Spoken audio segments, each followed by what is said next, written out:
Hey up everybody and welcome back. Right, well, I've got myself a little out of sync here. When I was off for the week, I got a couple of little things done, and then for instance the front wheel, because I was suddenly stuck with that, I did another little job in between, so I'm not exactly sure what I'm doing. So let's just get on and do this week's work. Next thing we should look at is back wheel, chain line, all that sort of stuff. So, got this straight now, so that that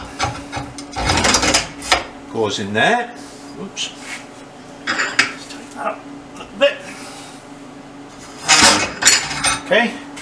So first thing is, just as we feel it does the wheel fit? Of course it does. Right, so there's our wheel.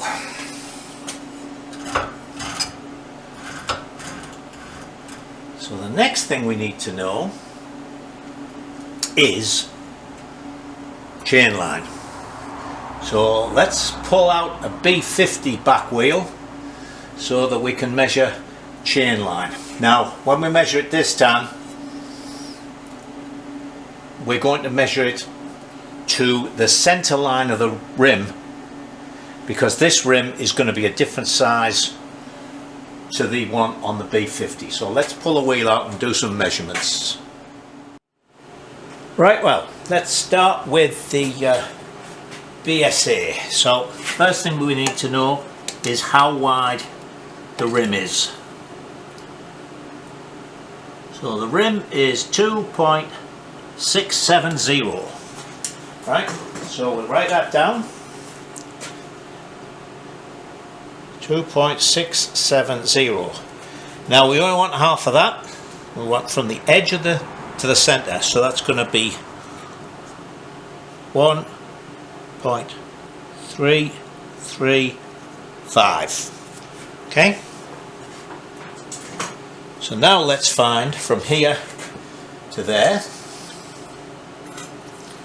I've cleaned this sprocket off, so we're getting it as a good measurement, and that is 1 3/4.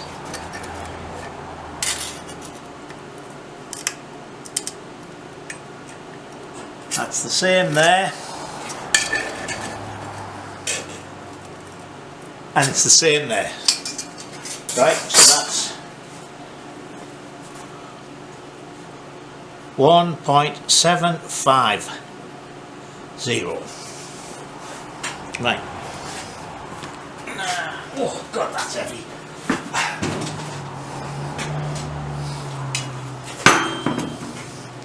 Still in focus? Yeah, more or less. Right, so this rim is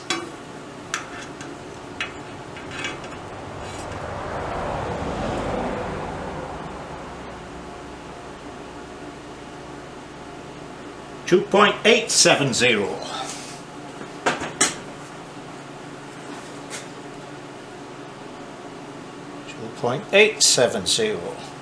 So half of that is 1.435. Tight.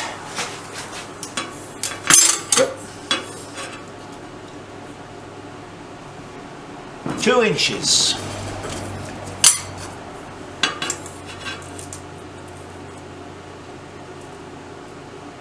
Actually, it's actually a little bit more than 2 inches.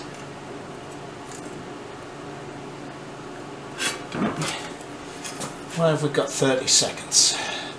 64's 30 seconds.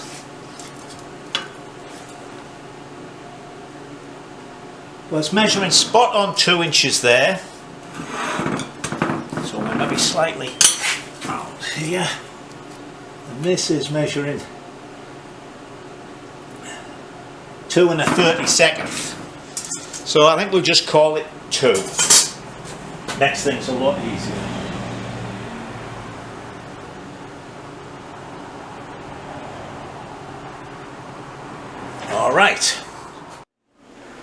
Okay, so from the outside of the sprocket to the centre of the rim is going to be that plus that. So that's 5, 5 and 3 is 8, 7 and 3 is 10, carry the 1. 3.085, it's difficult writing around the camera. That's 5, that's 3, that's 4, and that's 3. Okay, so the difference from that is 0, 8 from 13 is 5, 1 from that is 3. 350 thou. So that's just under 3/8 of an inch. Because 3/8 of an inch would be 250, 375. Okay? So let's think about this.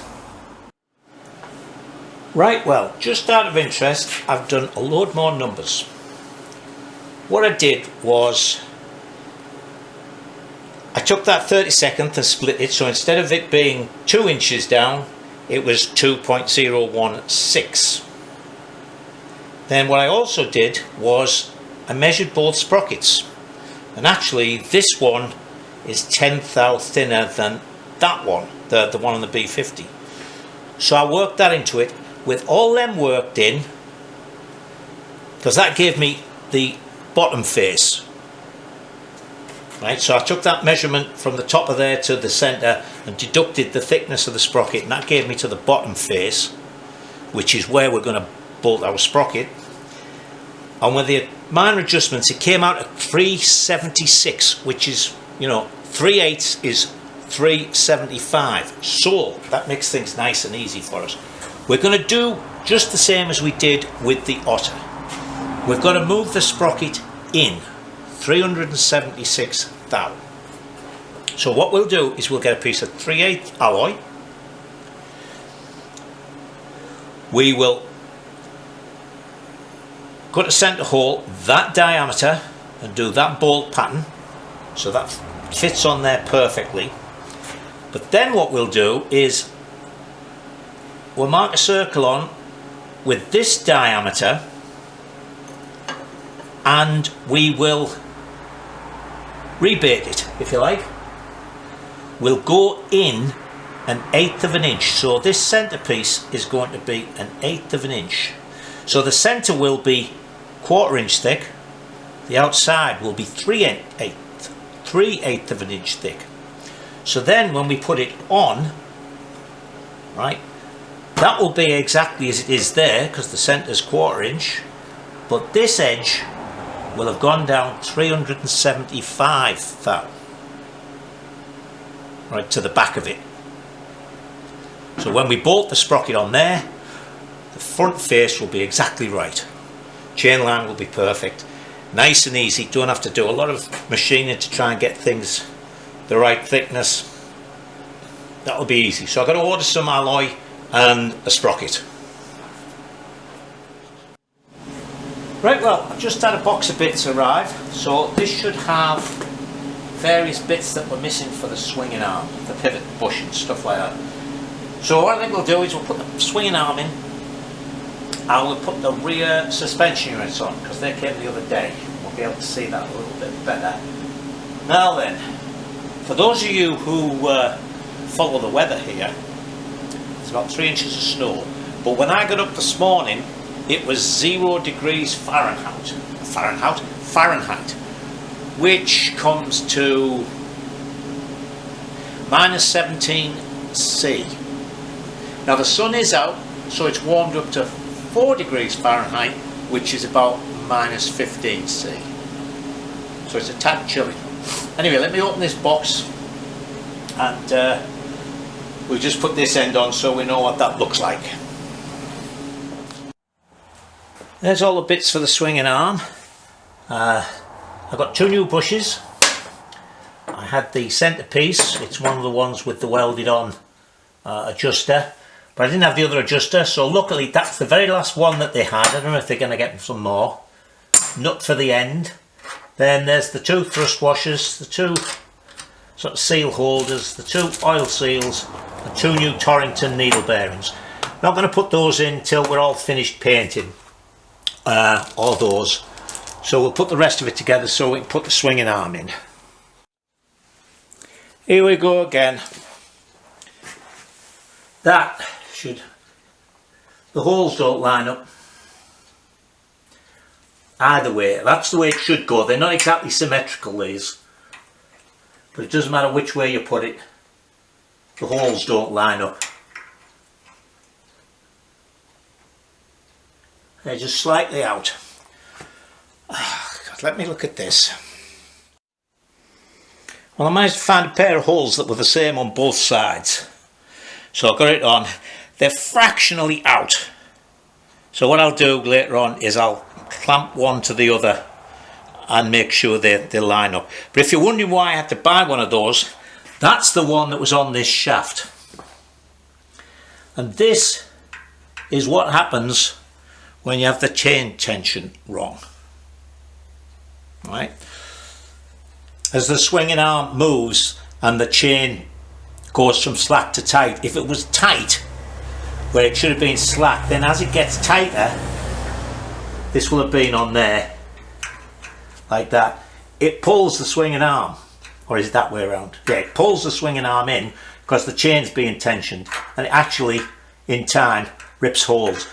Why whoever saw it had done it to one hole changed it to do it to another hole, I mean, they must have been miles out. Anyway, it's in now. So as I mentioned, I got Hagen units. They're nice units and they match the look of the original Girlings.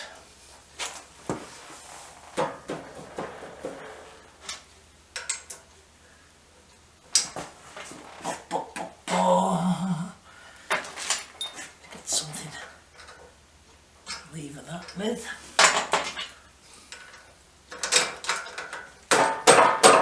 Come on. Yeah.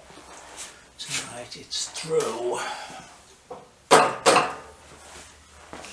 Bump, bump, bump, bump, bump.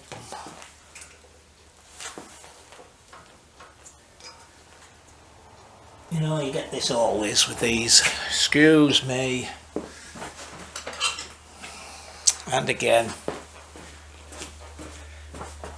Everything gets bent out of line a little bit.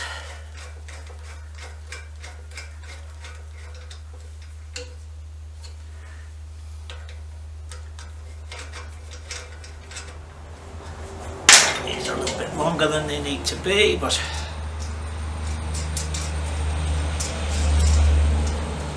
it's just to hold everything in place temporarily. While we do our dry build.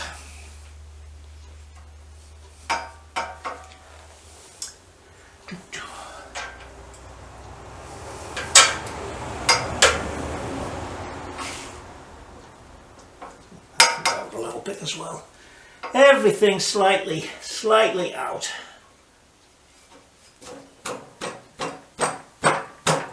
Oops.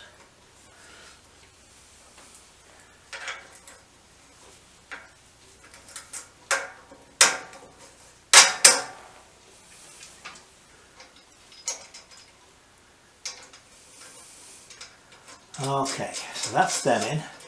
Let's go and get the wheel and have a look what that looks like. There's the wheel in on the centre line for that.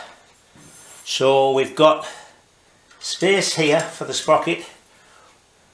We've got space here for the sprocket. This is a 42, we're going to use a 46, so it's going to be fractionally bigger, but don't forget the actual edge of the sprocket, the outer part, is going to be further in, so there'll be even more of a gap there. But there's, yeah, 1/4 inch gap there now, so there's going to be 7/8. There's going to be a lot of a gap there. So that will be fine. Alright, that's looking good. What next? Right, I thought of something. I have the hydraulics. So let's have a look at this back brake.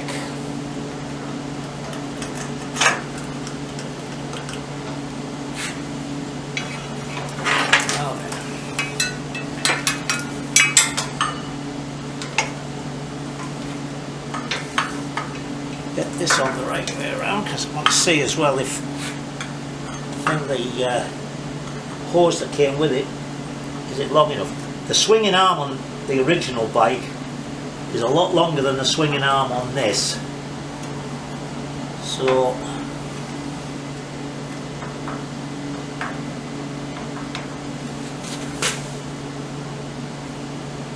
I think that'll go on around the swinging arm if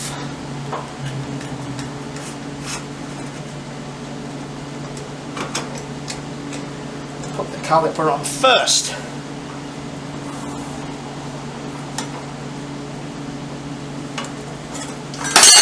Come on.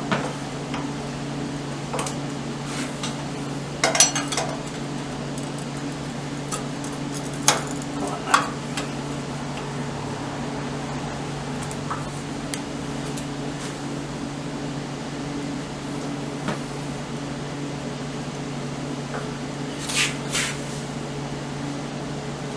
Right, now then, so we're going to have to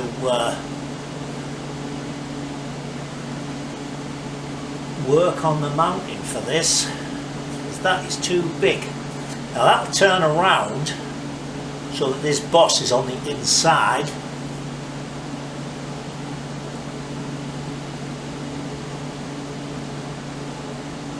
But we might have to do, well, we will have to do a little bit of jiggery-pokery here to get that in, I think. Now let me take this sprocket off. I know we'll have to have the sprocket on, but just for now.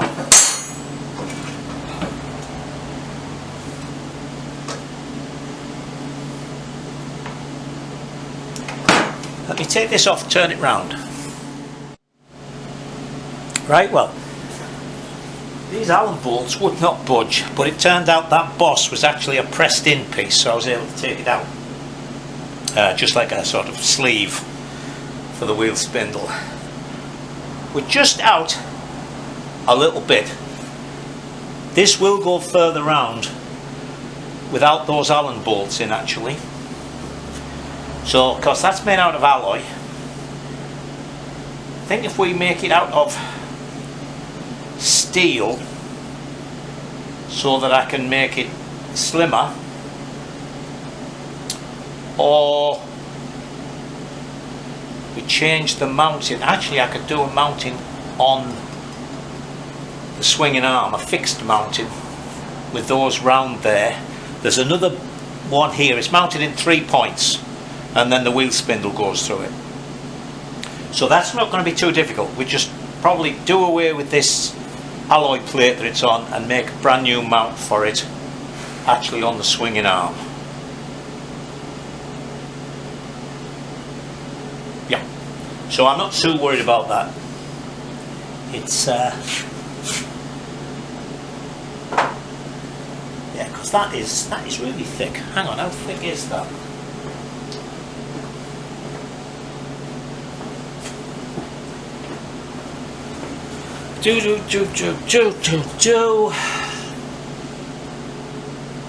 That's 3/8 alloy. And we're about 1/8 or so too far over. So if I made that out of steel, make it out of 3/16, and that will be amply strong enough. And that would move us over 3/16, and that I think would get us about back to where we were. Good. I'll need a longer hose. Let's see if that's down there. Oh, that probably will reach across to where the brake pedal is. We're not going to put a right hand brake pedal on this. It's going to be just as the original bike was, because we've got the big brake pedal that goes on this side. So all we'll do with this is we'll modify this part to match up with the plunger that goes into the master cylinder. Alright, or slave cylinder, or whatever it is. Yeah, slave cylinder, because this one up here is the master cylinder. Then we'll just mount this up in there. That'll all work well. And of course the hydraulics of the front end match up with the front end, so we should be alright for hoses. Alright, we'll leave that as it is for now. In fact, what I'll do is we'll take this back off and we can make our spacers working on the centre line. We don't have to worry about the sprocket line. We'll make our spacers on the centre line of this rim, and then we can make them to fit the diameters of the ID of the bearing and the wheel spindle. Right, now we've got to get our wheel centred. So as you can see, I've set this up so that's level. I've also checked this across the engine mounts, so I'm sure that's level, no, the bike's vertical, right? Now then, what we're going to do is we're going to use the centre, the main tube here, as our centre line. So we need the exact centre of that. So I've measured that, it's 2.260. So what I have done, 2.260, so halfway is 1.130. Can you see this? Yes. Sorry about that. So I've scribed a mark here, that's 1.130. Then what I did was, because I know this is horizontal, because you know that if we don't have that right, the mark could be anywhere. So we'll put that on there, put the level on there, make sure that side was vertical, then the piece across the top I know is horizontal. Marked it in 2 places, drew a line through there, and then continued that line to here. Alright, let me just put those down. And I think I've got to move you a little bit. Yep, zoom you out.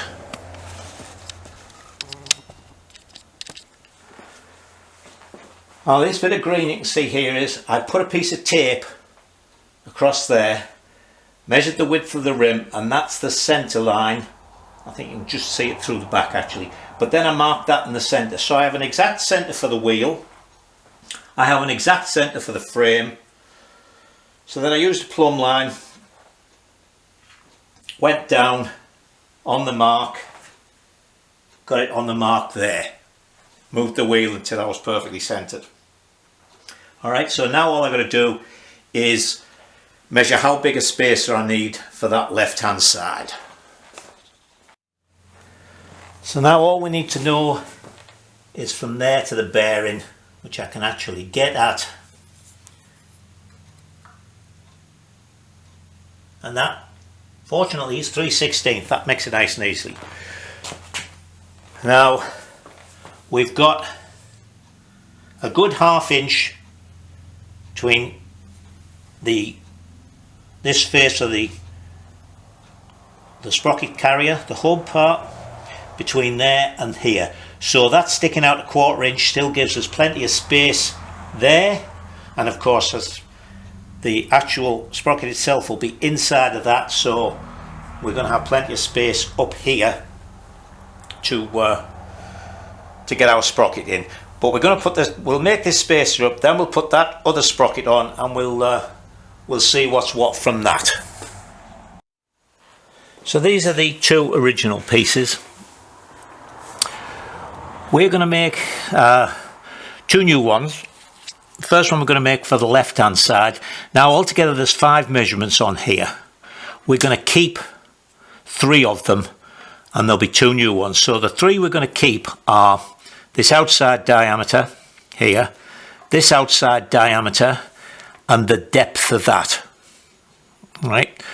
The 2 we're going to make differently is this is only going to be 3/16, and this is going to be to fit the BSA spindle, not the thicker spindle that came with it. All right, so let me take some measurements here, and then also these are made out of alloy to keep everything light.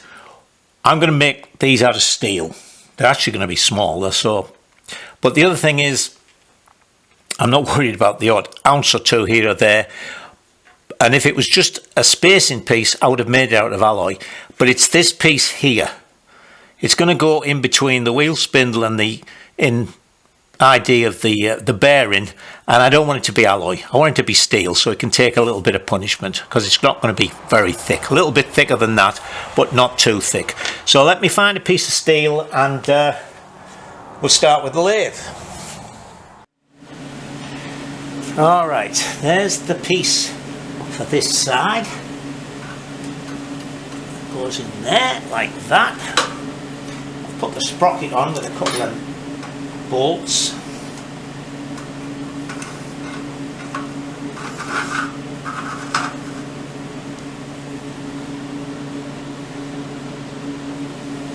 There's that. Now then, there's my piece of tape with the centre mark on.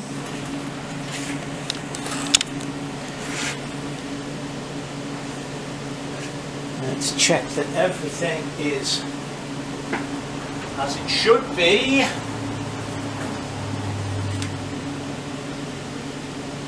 That's still level.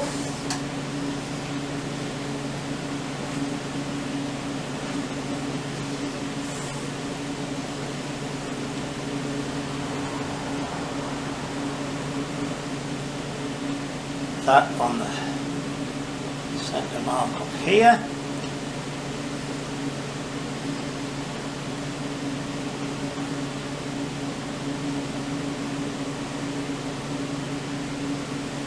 That's still on that centre mark. Good. So we got that right. Now then, let me just check. Nothing is hitting there. Let me find that roller. Right, as I say, I've put a couple of bolts in here, and they're not countersunk ones, but there's still enough space for them to go past, and the sprocket is going to be slightly bigger than this, but it's going to be on the inside. Oh yeah, we've got loads of clearance. That's actually 3 inches. If the sprocket was 3 inches bigger, still clears. So good. Right, now we can look at this disc brake mount, well, the caliper mount anyway. Right, well, took that plate off this, and if we put that like that, then this gap here with the plate on this side is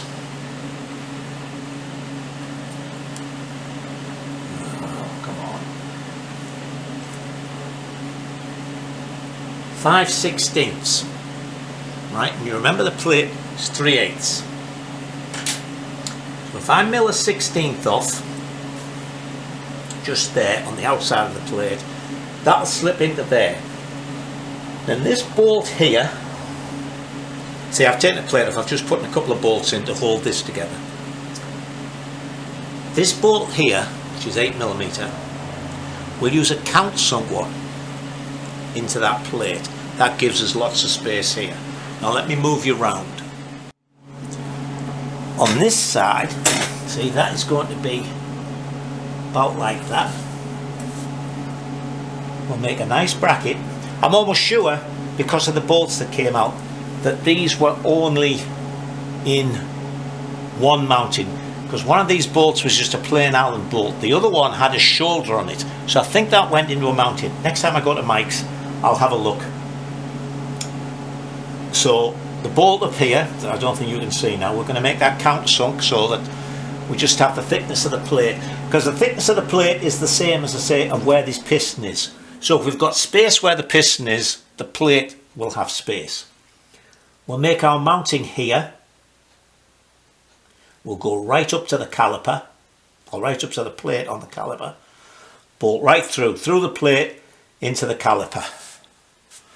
And then, pretty sure we've got enough of that. So I'm going to have it just above the swinging arm, just enough room to get an Allen bolt in.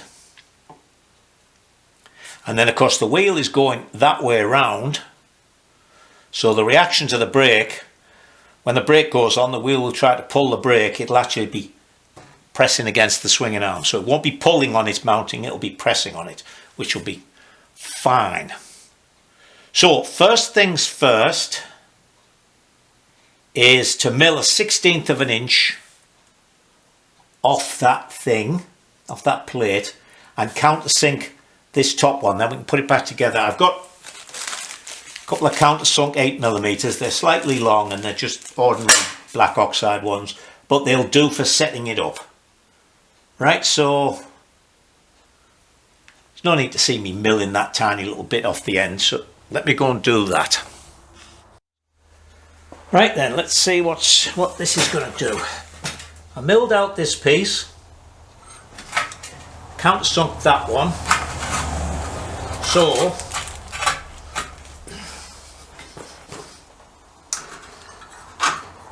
hopefully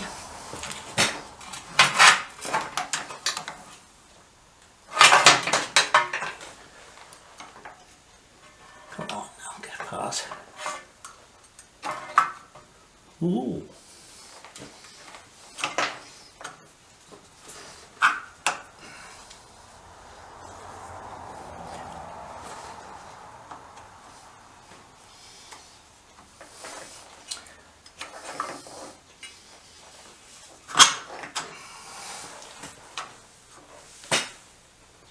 I think that's about it.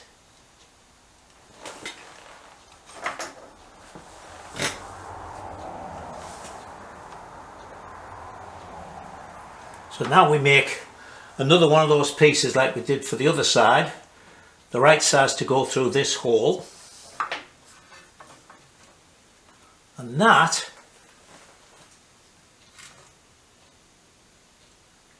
will be like that. Oh, I could put that Allen bolt back in there, but that is going to work.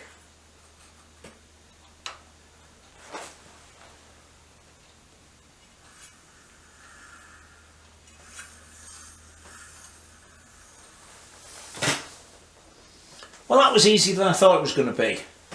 So all I have to do now is, well, I have to make this piece up, so we'll measure all that and then make a little mounting bracket and we'll bronze that onto the swinging arm. But we'll do that tomorrow. Now that was the drawing I made for the left hand one, which if you think about it is actually that way around. But there's the end that goes inside the bearing and there's the spacing piece. But the one for this side is going to be a little bit more complicated because we have the piece that goes into the bearing, the distance piece, and then this piece goes through the mounting plate for the caliper. So let me set to and make that. Right, well, so I've made the piece. I'll show you in a minute when I get sat down, but it won't work. Well, not the way it is. So there it is, with the small end that goes in there and the bigger end that goes in there. But of course that's got to go in there first, because obviously I can't get that in once the wheel's in, and that same thing there, that's got to be on there to get it into the swinging arm. But I'll put that in there.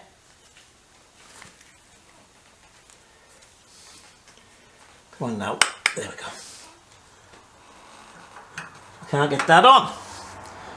Now this caliper splits, so I could take the back half off, put the wheel in with this half, this front piece on, but that would mean every time you want to take the wheel out you'd have to split this, which would mean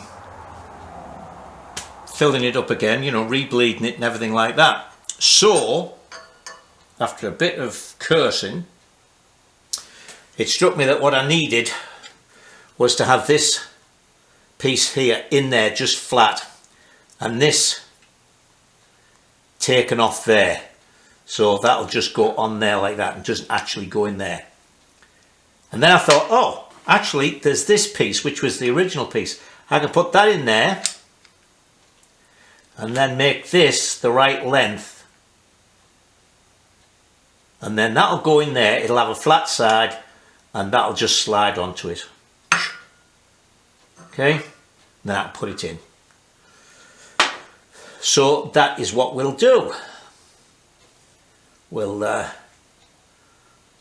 put that piece in there, cut the back of that off, and then it'll all match up. Actually, that doesn't quite add up. Well, I could cut a piece off. I think what I'll do is just turn that down to that and face it off. All right, let me do that. Right, well, just struck me actually, after I told you that we could use that. We can't use that one, of course, because the hole in the middle's too big. So, took the piece I had, faced it off to take away the piece that goes inside of this, and inside of this, and that's a press fit in there. That is for that, all right? And now, of course, that will actually go on, you see. That's why they made it a spacer and then a piece in that. Should have realised that. So, now, put that in there like that. Run it all the way through till it's inside that spacer.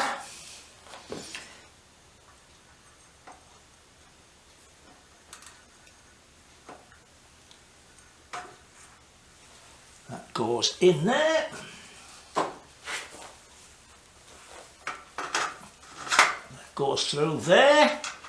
That actually is the right size nut. It's 5/18 fine. Maybe slim that down a little bit. And then that, see, will swing round there. If you're wondering why this is sticking out, it needs to be a slightly shorter bolt. I've got a nut on the inside. Now then, so that's in there, and yep, there's our hole ready to make a bracket there. Now we're going to make the bracket, but I'm not going to fasten it on yet. What I want to do is wait until we've got this finished so I can apply the brake, and then the pads will sort of line us all up, and then we'll have this bracket, this mount bolted on, and then we can just fasten it, and then we know that when we put the brakes on we're not twisting anything. Okay, so that goes on, and I think that looks very nice. So the next thing is the brake pedal, because that's going to give us a problem. I'll show you. We're going to use the original brake pedal because that puts the pedal part of it in the right place for the standard footrests we're going to use. Now here's our first problem, is that brake pedal for a disc brake works differently than this one. This one, you see, is designed that when you press it, it pulls either a rod or a cable. But with a disc brake one, see how instead of sticking up, whoops, put it the right way up, instead of sticking up, it's actually level with this. This is because when you press that, you want to actually push up. I mean, you could be pushing at a bit of an angle, but you're not pulling it, you're pushing it so that it goes into there and pushes the piston inside. So, now, would be nice, well, we might still be able to do it, but I could weld the piece on here, put that there like that. Now, we can't get it up flush because this thing moves. We can't mount it on that really easily. So it's got to be off that. And you see, to adjust the chain, you're going to have to take it off, which is nothing much. I mean, it's going to be on a hose. So you just take the two bolts out, move it out the way, and you can adjust the chain. We're not worried about that because, again, like with oil filler caps and all the rest of it, how often do you need to do the adjustment? If you're going around and servicing the bike, it's only a minute to take these things off to get it something you need to adjust. So we could put that there like that. All right, make a mounting in there somewhere.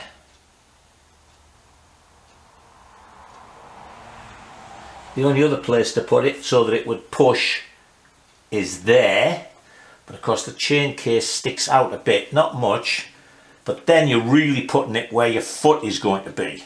Here it's more or less out of the way. I mean, we could even, you know, make our mount right. Could have it down there with the arm coming out, pushing up. That arm there would push up. But it's much better if we can get it sort of straight. That is going to be about like that. So what we need is we need it to be there. Now the other thing, of course, is that either with a rod, you know, or a cable, more with a cable because it stretches a bit, that moves a fair amount. And this is a long pedal, so you're putting a lot of pressure on it. This obviously just needs a minimal amount of pressure to put the brake on. As anybody who's gone from years with drum brake bikes onto a disc brake bike, the first time you slap the brakes on, you suddenly find out that they actually stop. So we've got to think about that as well. So to get this job done, we've got to make a bracket for the other side. And I've got to think about this. Tomorrow I'll be getting the wheel spindle back, so since I've got to do some thinking about this, I think we'll put the front wheel in tomorrow, and that'll probably take us through this week. Okay, anyway, that's what we've got to do. Quick thought, because you're probably thinking it. Turn this the other way around so that the nut's on the other side. Then because this is welded to the actual spindle, we could have that mounted much closer in. You're still going to take it off if you're going to adjust the chain tension, because you've got to be able to pull these plates off to do the pins. But at least we won't have the thickness of that there, right, which is a good 3/8. So we can get that moved right in close. Right? Save you writing a comment. Right, well, I actually worked on this mounting because I was looking for something in the bits of scrap, and I found this nice little piece of round. So I drilled a hole for it, and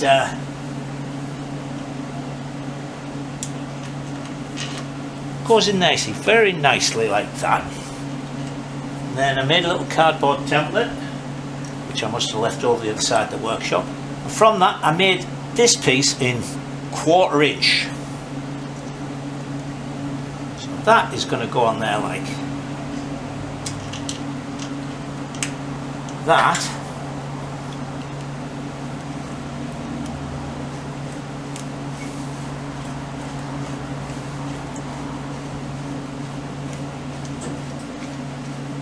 And then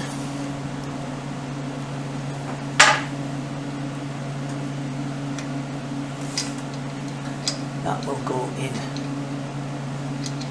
there like that. Hang on, my fingers are in the way, I know. Ow! I just banged my head.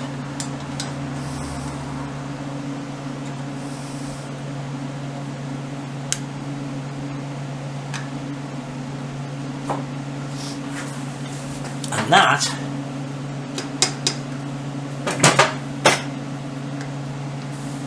that won't grip on there, I don't know. Tighten it up a little bit. It's just not quite enough space.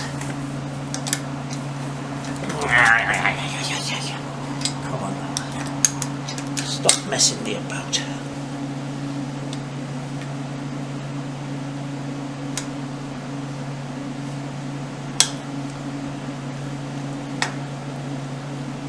Right, so that's flat behind this.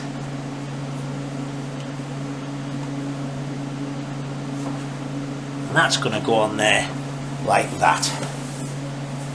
So as I say, when I can put the brake line on and clamp that up, this shouldn't move much because it's got that thing going through here. But then we'll tack that, take it off, bronze all this up, and then put it back on there, tack and bronze all that around there. And then, as I said, the wheel's going to be trying to pull the brake that way, so that's the perfect side to have that. Alright, it was just a little job, and as I say, I happened to find that piece, so I thought I'd go ahead and do it. Right, well, I've got the front wheel spindle, so we can put that on in a minute. But while I was there at Mike's, I took the opportunity, I should say, to look at the way this was mounted on the original bike. Now, the reason the hose is so long, fortunately, is because on the Scorpa, the chain was on this side. So the brake was on the left, but of course the pedal was on the right. So it had to swap over the other side, which proved very fortuitous for us. The way this is fastened into the Scorpa swinging arm is an alloy casting, and it's a channel shape. So what there was, you remember when we took these out, this one had this collar on. Well, what there is on the Scorpa in the swinging arm, obviously on the other side, there's a slot, and this runs in that slot, so that when you're adjusting the chain, so the wheel's moving, because this is mounted on the wheel spindle. Have I got this so you can see it all? Yes. As this is mounted on the wheel spindle, as that moved up and down, this could move up and down. So it wasn't even bolted in, it was just loose. But of course we can have a fixed mounting because our chain tension is done by moving the swinging arm. But I thought I'd show you that. Right then, let's see about putting this wheel in. Do you remember when I made these stands? This one's for the front, there's a wider one for the back, and they're the right height for a wheel spindle with the trial size wheels, 21 inch 3-inch tyre, 18 inch 4-inch tyre at the back. So that was handy, that allowed me to do that. Okay, so let's got a piece of rod in here for the moment.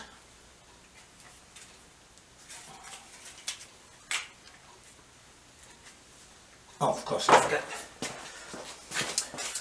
One of these is the spring, isn't it?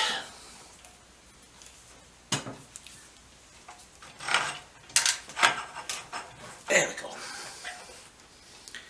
Right. Take that out the way. Oh, by the way, things are rather interesting here. As I told you, we're slightly out of sync, so you're actually going to see this video a lot later than this today. We are expecting a big storm, lots of snow and stuff, but wait. The other thing is, this storm has brought in a lot of cold air from Canada. In fact, the last couple of days it's been minus 20 centigrade, it's been -5 Fahrenheit, and the other night it was that cold.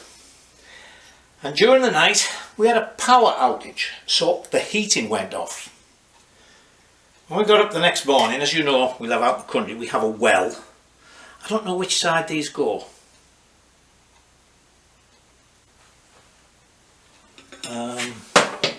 While I'm thinking about this. So as I say, we have a well, but it's only a shallow well. In fact, it's under the house. The water's only 15 feet down. Pretty sure that goes this way around. So when we get up the next morning, after that freezing period, let's get it going that way, we didn't have any water. And we still don't have any water, so what I had to do today, just so we can, you know, flush the loo, that is the bathroom to our American friends. I've actually smashed the ice on the pond. I've got a couple of buckets of pond water to be able to flush the toilets. So God knows when we'll get our... I've sort of put an electric heater next to the... Yeah, this is being awkward. It's gone right through there. Oh, look at that. And it just goes through like that. I put electric heater by the pipe that goes to into the well, so that we can try and... because I think it's the suction side that's frozen up, not the other side, the delivery side.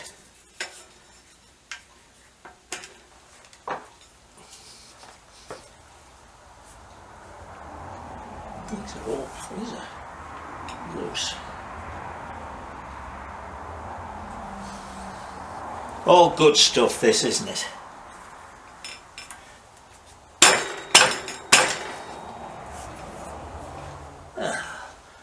Hang on, let me get on a little hammer. Oh, there it is.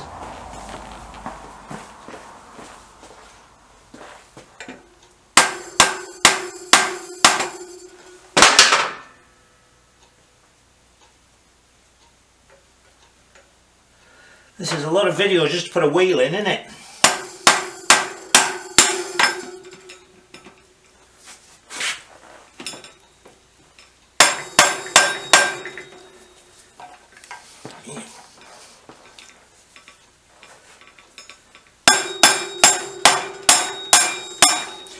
Let me have a look at this. I still must have something wrong.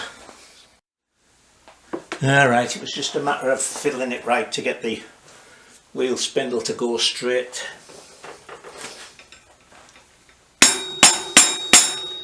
He says, there we go.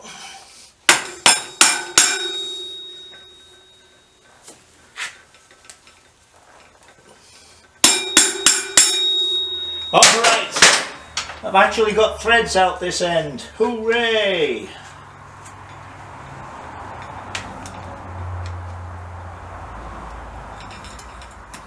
But there must be something else. Oh no, that'll go in further. Hang on again. Right, I promise this is the last bit.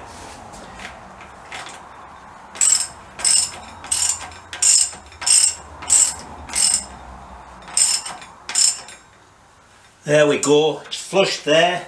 The nut is tight, so we can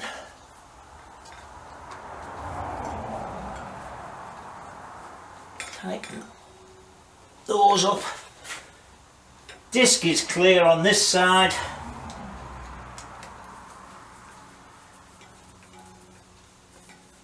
So we can tighten up these clamping things. I don't like that idea. This actually clamps onto the threads. It's alloy onto alloy, but even so. Okay, can I lift this up? There we go. And is it in the middle? Yes, it is. Okay, so that's it for this week. What are we going to do next week? Don't know. Maybe start on the engine next week. We've got mudguards, things like that to sort out. But I'll think about that while you are staying safe and enjoying yourself.